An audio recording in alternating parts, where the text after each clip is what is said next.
Good afternoon, everyone. Welcome to the first meeting and the first briefing of the MPC for 2013. And at the outset, let me remind you of the scheduled dates for the March meeting, because that falls on the weekend of the 21st of March, which is a public holiday. So this year it will fall on given that the Thursday is the 21st of March, the meeting will go from the Monday to the Wednesday, and therefore the press conference will be held. We'll hold it at noon on the Wednesday, the 20th. So just to remind you of that, it was in our original schedule, but just to remind you of that change for the next meeting.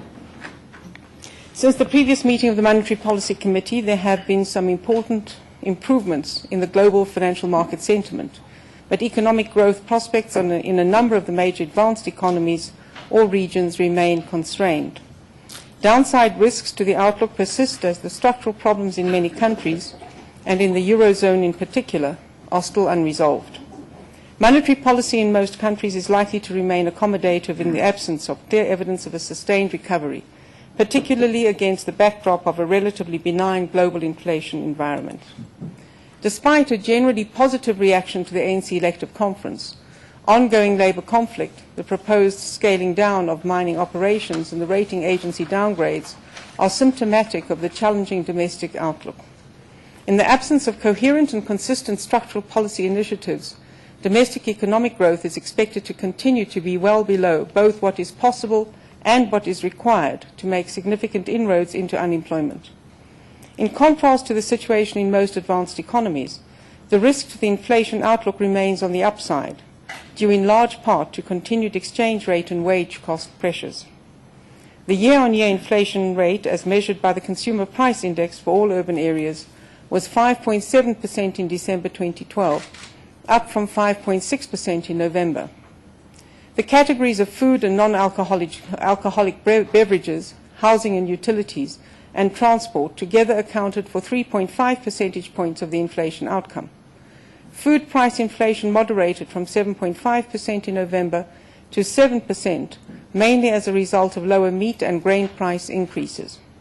Core inflation, as measured by the exclusion of food, petrol and electricity from CPI, which had been unchanged at 4.7% since September, increased to 4.9% in December, mainly as a result of increases in services price inflation and in line with the bank's forecast.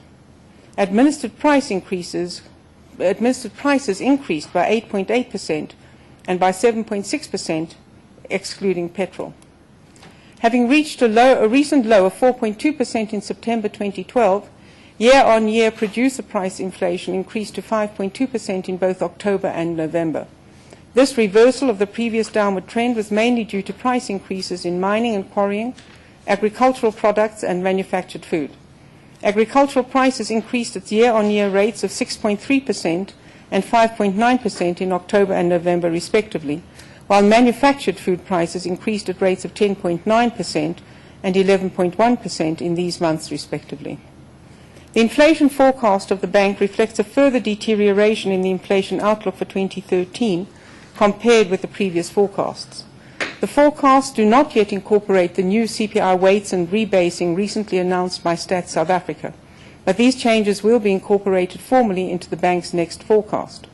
The impact on the inflation trajectory is likely to be marginal.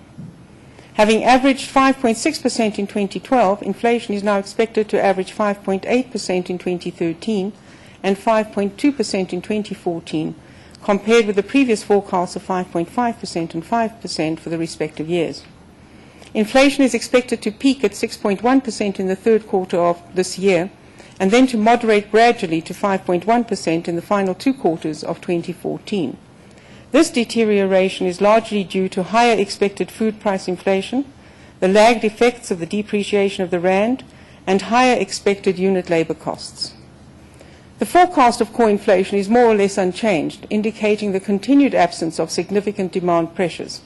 This measure is expected to peak at 5% in the first two quarters of 2013 and to average 4.9% and 4.5% in 2013 and 2014 respectively. Inflation expectations remain anchored at around the upper end of the inflation target range. According to the survey of inflation expectations conducted by the Bureau for Economic Research in the fourth quarter of 2012, inflation is expected to average 6.1% in 2013 and 6.2% in 2014. This represents a marginal increase of 0.1 percentage point for 2013 compared with the previous survey, while the forecast for 2014 is unchanged. Business executives are the most pessimistic about inflation, having raised expected inflation rates to 6.6% and 6.7% in 2013 and 2014, while trade union respondents reduced their forecast to 6.1% and 6.6% respectively for these years. The forecasts of financial analysts increased marginally, but remain within the target range for the forecast period. For the past 4 quarters, expectations for the next 5 years have remained unchanged at 6.2%. The global growth outlook remains challenging, notwithstanding improved sentiment in global financial markets following the interim deal related to the fiscal cliff in the United States. The fiscal issues have not been fully resolved, with decisions on expenditure cuts and the debt ceiling delayed until later this year. While the worst-case fiscal scenario has been avoided, the uncertain fiscal outlook is likely to contribute to continued sub-trend U.S. growth.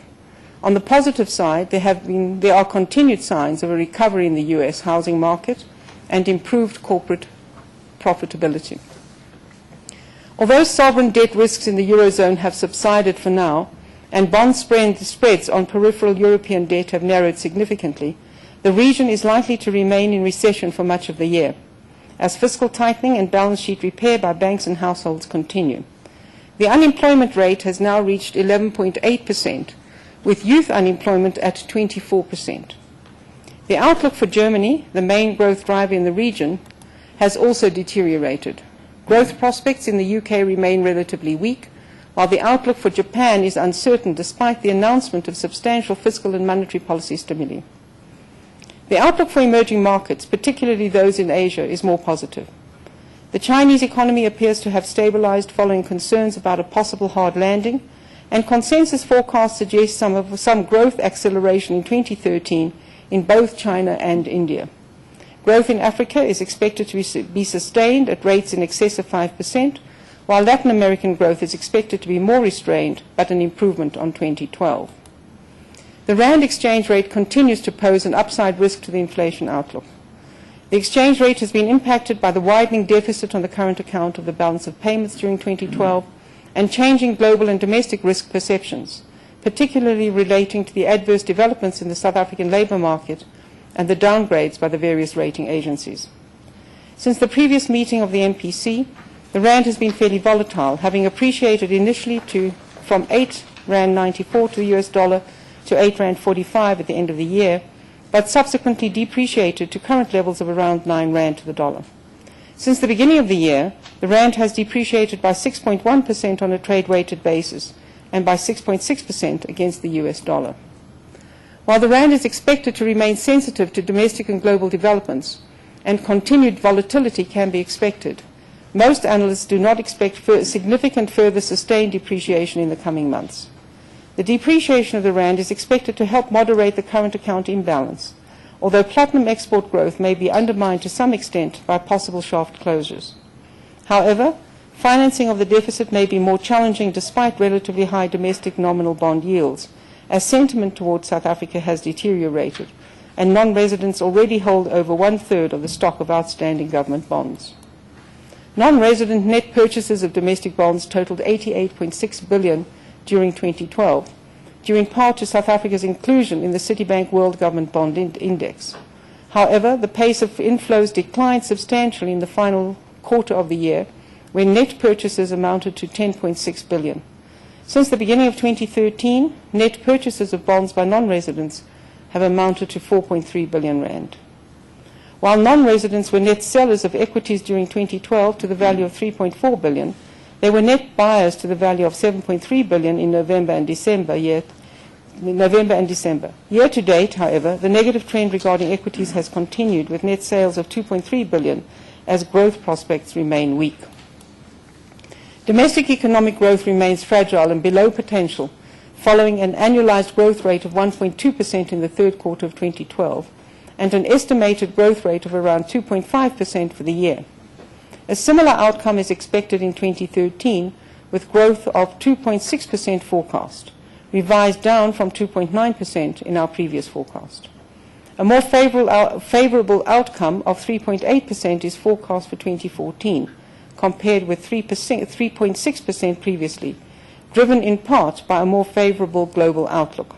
However, the risks to these forecasts are assessed to be on the downside, given uncertainties and instability in parts of the mining and agricultural sectors in particular. Constraints to growth are both external and internal.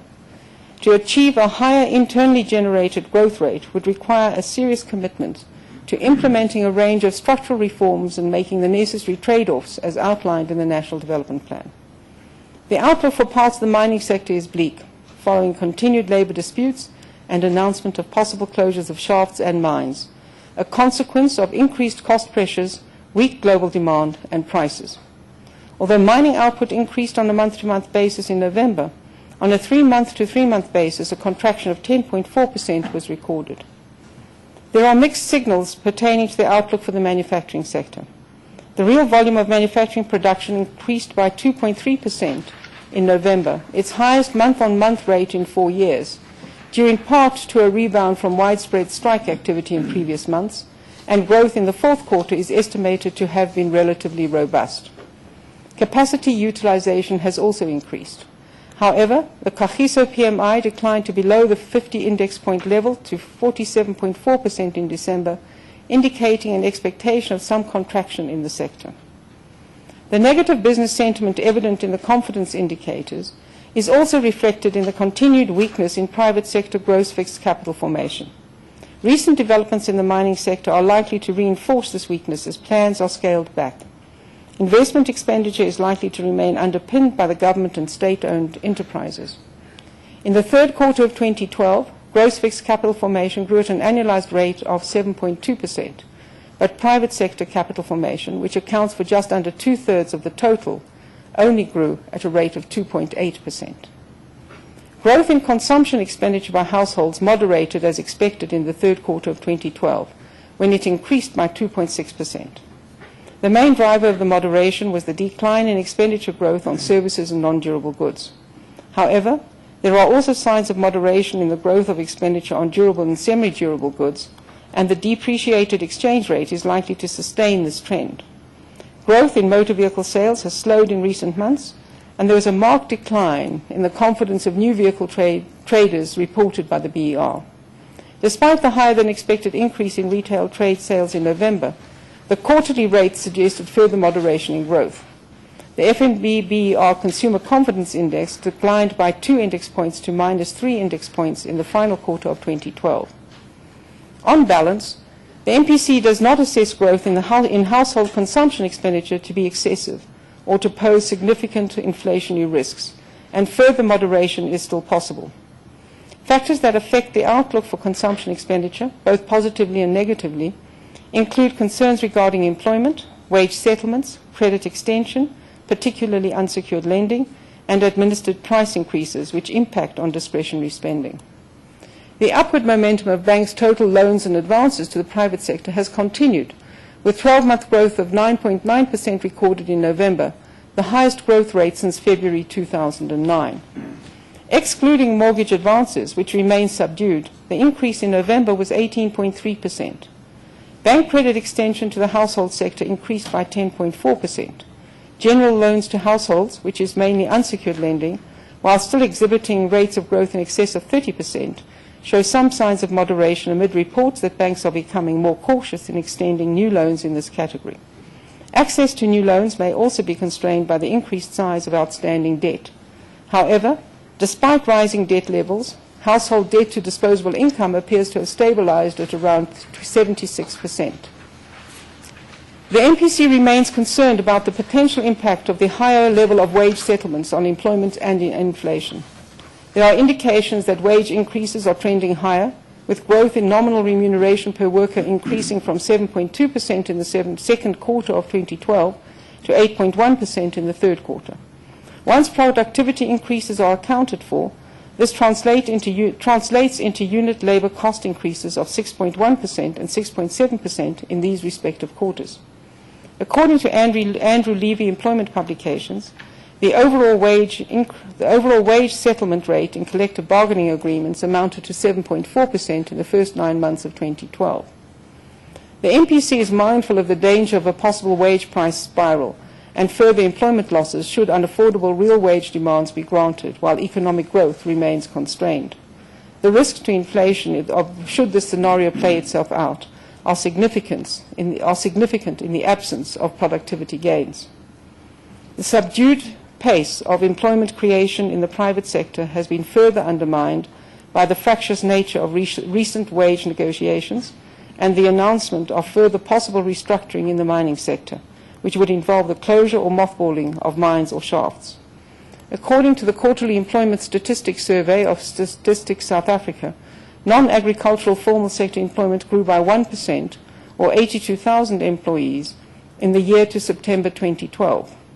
Almost two-thirds of this increase was accounted for by the public sector, while net job losses over this period were experienced in the manufacturing and construction sectors, with employment in the mining sector unchanged. However, in the third quarter of 2012, 15,000 jobs were shed in the mining sector, and there are fears that this trend could continue. Employment in the agricultural sector, which is not covered by the survey, is also at risk. Food prices continue to pose a significant near-term risk to the inflation outlook, although there are signs that these price pressures may moderate during the year as a result of favorable base effects, as well as the recent moderation in global and domestic wheat and maize prices. The price of these commodities will also be influenced by developments in the exchange rate of the rand and unpredictable weather patterns. Administered prices remain on average well in excess of the upper end of the target range, and there is as yet no clarity on the new Eskom tariffs to be implemented later this year. At this stage, a 16% tariff increase is assumed in the forecast. International oil prices have remained relatively stable for the past few months and are more or less unchanged from the previous meeting of the MPC. Futures prices reflect an expectation of some moderation in coming months, but some volatility can be expected.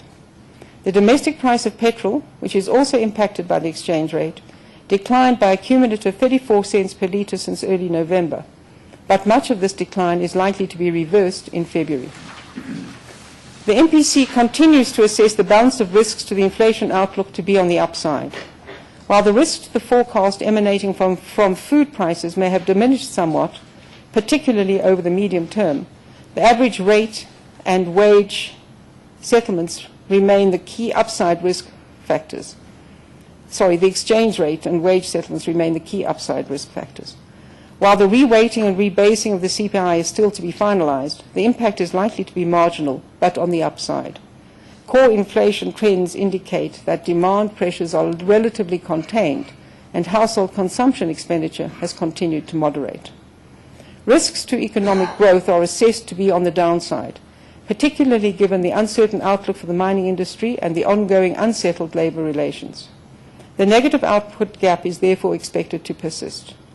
The MPC remains concerned about the possibility of a wage price spiral and its potential to exacerbate the high level of unemployment in the economy. As we noted in the previous MPC statement, concerted action is needed on the part of all the parties involved. We need cohesion of policy and decision-making to provide the necessary certainty for sustainable economic growth and development. The monetary policy stance remains accommodative and appropriate, with the real policy rate remaining slightly negative, notwithstanding the expected temporary breach of the inflation target.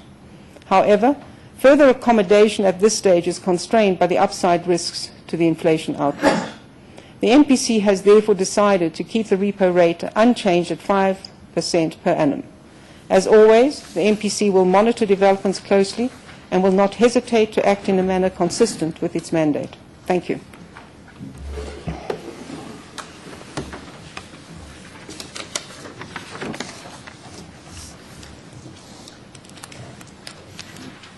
Good afternoon, Governor. It's Renee Volkra from Sunday Times. Governor, I have two questions. Firstly, the inflation forecasts of the bank that you just gave to us, does that include the marginal upside impact of the CPI rewriting and rebasing? No. We're saying these are the forecasts. That has not yet been finalized. They will be finalized and should be in the next forecast, but not in this one. So there will be slight upside to these numbers. And secondly, Governor, I want to know, I mean, how big is the concern in the MPC about the rand's movement over the last month? Okay. Let me briefly deal with the second question briefly.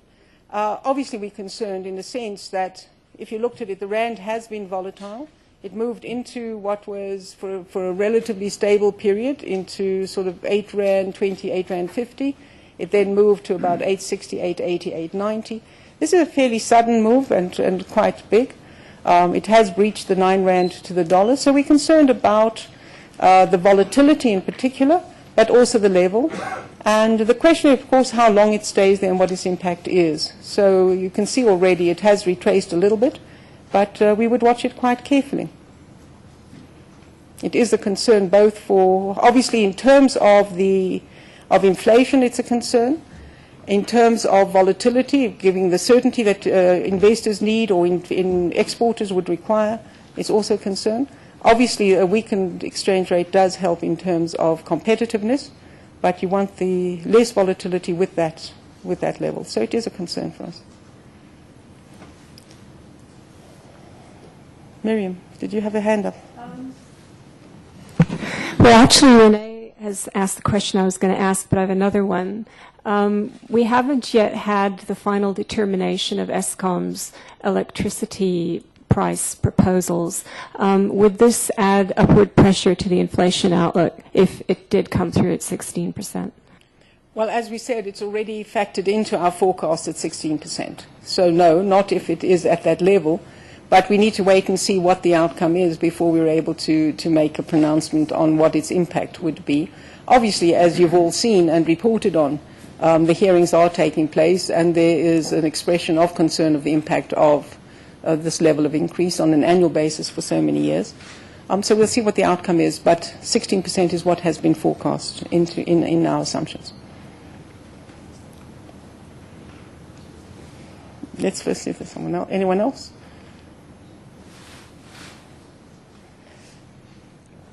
Okay, was there any discussion of a rate cut at the meeting?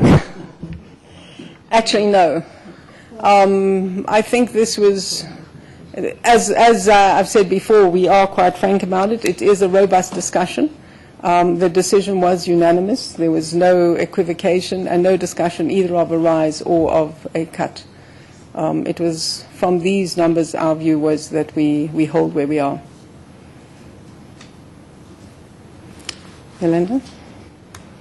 Governor, a question via the webcast from Robert Price. Would a hike in interest rates not encourage savings, capital accumulation, and investment, the drivers of long-term economic growth? Thank you. Who would like to take that one? Rochelle? Yeah, I guess this is a PhD thesis, but there have been times in the South African economy where real interest rates and nominal interest rates were very high, and savings rates were not as high as we expected. So I think this relationship between interest rates and savings, is determined by a number of things. For example, there is an argument that one of the reasons why the savings rate is low in South Africa has to do with massive unemployment, the nature of distribution in the country. So it is true that interest rates has an effect on savers and borrowers, and it is true that an increase in the interest rate can encourage saving. But by and large, the problem of low savings in this economy is determined by a much more serious problem around the nature of credit and a number of things. So, in the scheme of things, it's not wrong to say a slight increase in interest rate will encourage savings, but South Africa's savings culture has to change fundamentally, will be dependent on something more than the interest rate. Yes, sir. Good day, Governor. Tshepo Moe, SABC. Governor, are you concerned that we might see an increase in the unit labor cost? Well, indications are that unit labor costs are rising. But the question is that you've got to look at what is happening with productivity. And what we're looking at here is a concern around a wage price spiral, should that occur.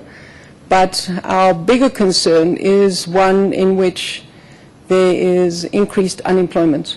that with the demands for increased wages, with what's happening, slower growth, less demand, because don't forget, you can have a competitive exchange rate, you can have your manufacturing working if there isn't a market, given the Eurozone, and it's a major market for us.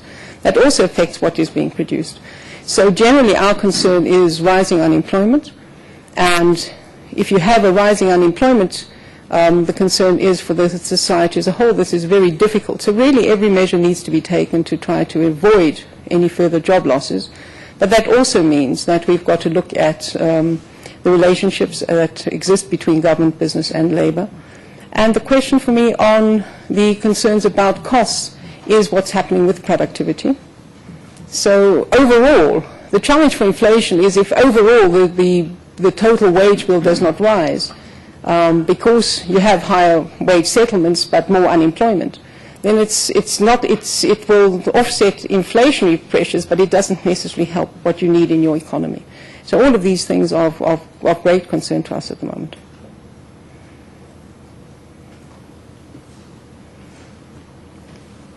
Anyone else? Yellen? Governor, a question from George Glennis. What is the SARB's assessment of the risk that currently low interest rate leaves the global and domestic economies more vulnerable to asset price bubbles, which may serve to undermine the mandate of price stability? Thank you. Would anyone like to respond to that one from George? Ms. Hatcher?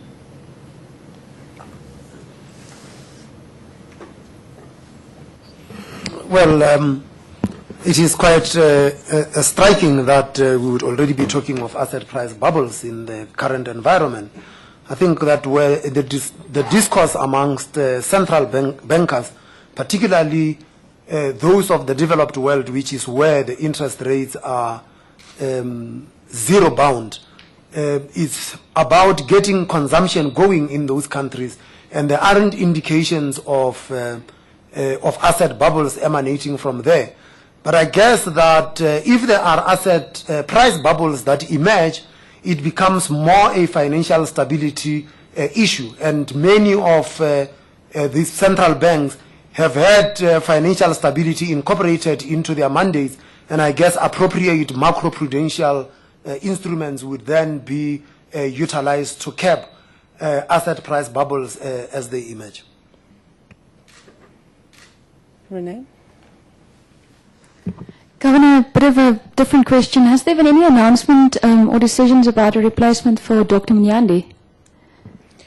No, I think that Dr. Mnyandi, I thought we had said something in terms of we have done away with the role of a chief economist, because, in terms of our organizational structure, the head of research fulfills largely that role. So there's no replacement for Dr. Mnyandi. But we will continue to look at appropriate employment of people who can play a role in the economic policy frame. So as and when we find suitable people, we will do that. But we don't have any intention of replacing a chief economist. So both the chief economist and the deputy's positions or titles have been removed from our structures. Miriam. Sorry, I just want to clarify that. That means the MPC will still be one person shorter than it used to be. It is at the moment, in fact, two people short, if I recall, because we had Bertus van Zyl, who was on the MPC as well. So, yes, we will add in new people as and when we feel that we have the right person who would fulfill that role. So we have been discussing that, and I'm reasonably sure we'll make an announcement in that regard fairly soon. So we would bring up the numbers of the MPC again. But it's not with a replacement of a chief economist. The chief economist role and that structure, we felt that it's an overlap to what is happening in the research department. Seppo? Governor, economists often speak of a fine balancing act that the Reserve Bank got to do. Do you think that, has it been a fine balancing act, looking at the challenges of inflation and growth? Sure, but we have to look at it at the outcome as well. It's not just a fine balancing act in our discussions. It's what decisions you take and how you try to ensure that you take account of all of the factors. Because it isn't only a question of growth. Our primary responsibility is and remains the question of price stability. But in addressing price stability, the challenge that you've got is to look at everything else that's happening in the economy. And I think we've tried to set out some of the challenges that are faced that is not just a central bank responsibility. So if you want to address it, and I think that central banks are very clear about what we can and can't do, is to that there are a whole range of things that are critical to the decisions you take as the Monetary Policy Committee, but that fall within the purview of other areas of responsibility. So whether it's growth, employment, policy options that you exercise, that is something for the country as a whole. But certainly for us, it is always a fine balancing act to try to take account of the challenges in the economy in keeping with your primary mandate. But that's why, as well, and I think it's important to stress that, with the approach that is taken around inflation targeting is called flexible inflation targeting for a reason, because you're not there to say this is what we do, whatever is happening. Flexible inflation targeting creates the opportunity for you to say, over what period of time would you be able to bring inflation back into your target range? And I think that almost all central banks that are inflation targeters take that approach. So, that helps guide us in relation to the choices that you make. But it is always a fine balance. Now, with added responsibilities to central banks, including our own of financial stability, of increased regulatory responsibilities coming down the line, these balances are going to be even bigger. Yolanda? Governor, a question from Peter Attard Montalto. You mentioned the risks of wage price several times. I was wondering if you or other members could talk more about that risk, and if it's to core, non-core CPI, the time horizon you are looking at on this, and any key levels in unit labor costs growth that would start to worry you. Thank you. Daniel, do you want to deal with that? Peter, Daniel will respond to you. Hi, Peter. You're quite right. We've dealt with that quite extensively in the statement, and the issue will be, of course, how these risks materialize. At this particular point in time, we will be going into negotiations around wages. We'll have to see what the outcomes are going to be, and it is always difficult to look at a variable in isolation and say, at what particular point in time, what must the number be in nominal unit labor cost growth for you to be worried? It's got to be, of course, a function of the interplay with what else we would be seeing in the economy as such. So it's very difficult to say that, look, at this particular point with this number, that might trigger that kind of worry or potential action. But it's certainly an issue that we have highlighted as having come much more to the fore, given recent developments, as a major risk to our inflation outlook. But the situation is unfolding. We'll continue to monitor the developments there, and that will have to inform policy in whatever appropriate way at the right time. And just to add, the question there, of course, is not just the wage level that you set. It's also what productivity changes occur. So if you're able to increase productivity that contributes meaningfully, then of course it has a different outcome. But it is something that we are, as Daniel has said, we're watching very closely.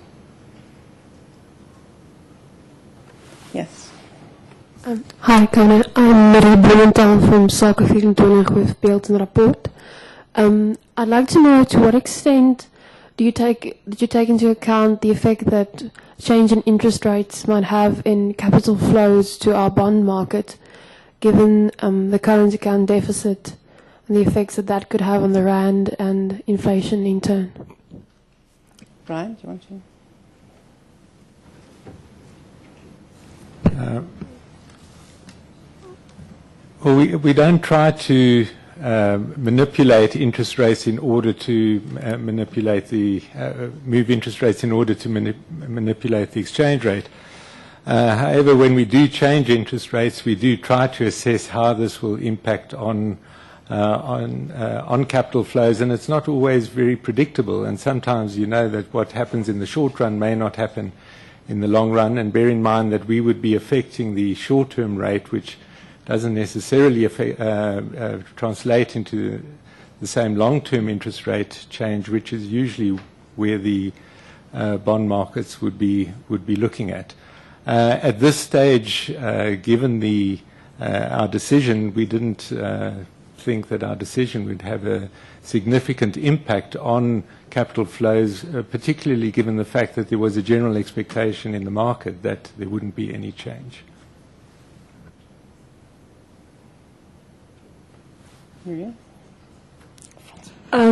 Are you concerned about the effect of labor unrest on growth this year? And have you got any kind of estimate as to how much it affected output last year? Francois? I think we've made reference to that. Clearly, it's a development that we're monitoring, and one, because the labor disputes obviously have an impact in terms of wage settlements. Wage settlements ultimately may find its way, affect, first of all, inflation, may have an impact on employment levels, etc. So certainly it's one of the things that we looked at and consider. And it's a situation that we need to monitor. And of course, ultimately, one of the things that have been concerned is the slowdown in the economic growth. One of the factors contributed was the contraction in the primary sector. So clearly, some of these developments have also had an impact on the real economy and the real output. Any other questions?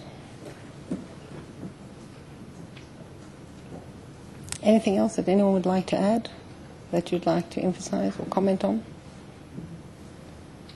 If not, thank you all very much for coming through today. I'm sure we will have ongoing interesting conversations throughout the year, I think this is certainly going to be a challenging one. But thank you all for being here, and thanks to colleagues for your consideration and your contributions to the MPC discussions. And we shall see you all just now. Thank you.